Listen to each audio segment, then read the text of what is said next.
पढ़ाई करने का एक तरीका होता है, चीजों को पहले समझना चाहिए। रट्टा मारोगे तो तुम फंसोगे। जो अब तक चल रहे थे ना वो अब नहीं चलेगा, अब तुम्हें चीजें समझनी पड़ेंगी। ये जो पेपर होते हैं ना कॉम्पिटिटिव वाले, ये महासागर में से कोई क्वेश्चन उठा लेंगे।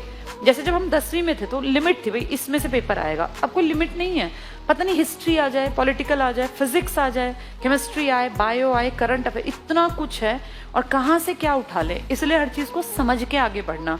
जो रट्टा मारेगा वो फंसेगा। नौकरी रटने वालों की अब नहीं लगती। अब वो जमाने गए जब रटा और याद हो गया। अब तो चीजों को समझना चाहिए, क्योंकि समझ से चीजें आगे आगे आगे पढ़ के तुम खुद भी आगे तैयारी कर पाओगे। ठीक है, जिसकी समझ में ये बात आ गई कि मुझे समझना है रटना नहीं है, वो कॉन्सेप्ट को समझेगा, और जो कॉन्सेप्ट को समझेगा वो आगे बढ़ेगा। मेहनत सबको करनी पड़ेगी, चाहे आप कितने ही धुरंधर थे पढ़ाई में, अब आपको मेहनत करनी पड़ेगी। मेहनत सही दिशा में होगी तो नौकरी आपकी है। एक और खास बात बता दूं, जो लोग अब यहाँ बैठे हैं ना, तुम सबको पता होगा अब इलेक्शन आएंगे।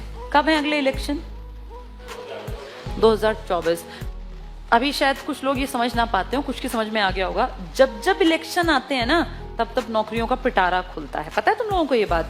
इलेक्शन के बीच का जो दौर होता है ना, उस टाइम सब खाली बैठे रहते हैं या बहुत थोड़े लोग नौकरी लगते हैं। अब 2022 खत्म होते होते सीजीएल पता है तुम लोगों को आ गया। 20,000 वैकेंसी आई है एसएससी में। पता चल गया कि नहीं पता? आधों को पता नहीं, आधों को पता है। एसएससी में पिछले कई सालों का उठा के रिकॉर्ड पढ़ो, बहुत थोड़ी थोड़ी वैकेंसी आ रही थी, अब इतनी धड़ल्ले से वैकेंसी निकाली है। तो ये कारण समझ जाओ तुम, ये कारण चुनाव है। 2023 में बहुत ज्यादा वैकेंसी आएंगी, और सिर्फ वैकेंसी नहीं आएंगी, पेपर भी होंगे और ज्वाइनिंग भी होंगी। ये बेस बनाती है सरकार अपना, ताकि 2024 के इलेक्शन में वो धड़ल्ले से बात कह पाए कि जी हमने इतने लाख रोजगार दिए। कुछ ना कुछ तो बोलेंगे ना वो, तो इस बात को बोलने के लिए वो नौकरियां निकालेंगे। तो अपने आप को लकी मानो कि तुम अब 22 में तैयारी की सोच रहे हो। तुम्हें तैयारी लायक बनते बनते 23 तो पकड़ोगे, तुम साल भर पकड़ोगे। 23 में जो नौकरियां निकलेंगी ना, उस टाइम तुम्हें फायदा होगा। जो लोग अब सोचेंगे ही अगले साल के मिड में, तो उनके हाथ से आधी बाजी तो वैसे ही निकल जाएगी। 24 के बाद नौकरियां थोड़ी हो जाएंगी, आएंगी पर फिर कम आएंगी। और फिर क्या होगा? आएंगे पर पेपर नहीं लेंगे। वैकेंसी आ गई, फॉर्म भर दिया, पेपर नहीं हुआ, कई महीने पड़े रहे। फिर पेपर हो गया तो ज्वाइनिंग नहीं दी, पास होने का होता नहीं। ऐसा तुम लोग देखते हो, ऐसा बहुत चाल होती है सरकार की कि भाई इसको समझना चाहिए। और पढ़े लिखे लोग तो खासकर समझा करो। अब जिन लोगों ने 22 से 24 के बीच में हासिल कर लिया ना, जो वो सही रहेंगे। नहीं तो 24 से 25, 26, 27 फिर बैठना पड़ेगा। फिर नौकरी धड़ल्ले से निकलेंगी 28 में, मतलब जब अगले इलेक्शन के इर्द गिर्द।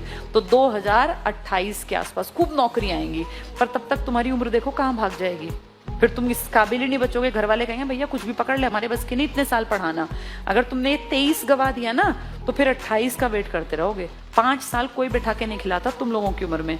पेरेंट्स 12वीं तक तो शांत रहते हैं, उसके बाद फिर उनको गुस्सा आता है, और आना भी चाहिए, क्योंकि वरना तो लोग काम ही नहीं करेंगे।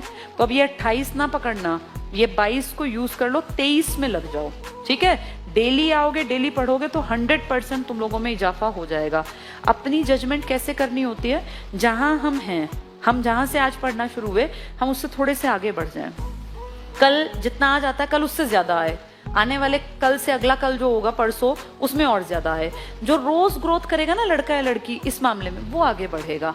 तुम जैसे कल थे आज भी ऐसे ही हो, तो तुम जीरो हो। फिर तुम्हारी एज में जीरो नहीं बनना। ये सबसे क्रूशियल टाइम है अपनी लाइफ को बनाने का, क्योंकि करियर बिल्डिंग की एज में हो तुम। 10वीं 12वीं तक कोई फर्क नहीं पड़ता, मेरी एज में कोई फर्क नहीं पड़ता, लेकिन तुम्हारी एज में एक एक दिन का फर्क पड़ता है। तो अपनी ग्रोथ रेट को ऐसे रखना खुद भी, कि मैं जब कल था और आज हूं तो मैं कुछ सीख गया बेहतर, आने वाले कल में और बेहतर, आने वाले कल में और बेहतर। इस लेवल को जिस दिन ऊपर तक ले जाओगे ना, 100% एक दिन कामयाब हो जाओगे। अगर तुम कल भी यहीं थे और आज भी यहीं है, तो परसों 100% नीचे जाओगे, क्योंकि तुम्हारी एज में खाली कोई रह ही नहीं सकता। कुछ ना कुछ तो पकड़ेगा, चाहे सही रास्ता चाहे गलत। तो गलत से बचने के लिए सही रास्ते पे चलना स्टार्ट कर दो, नहीं तो गलत कब चल पड़ोगे पता भी नहीं चलेगा। ठीक है।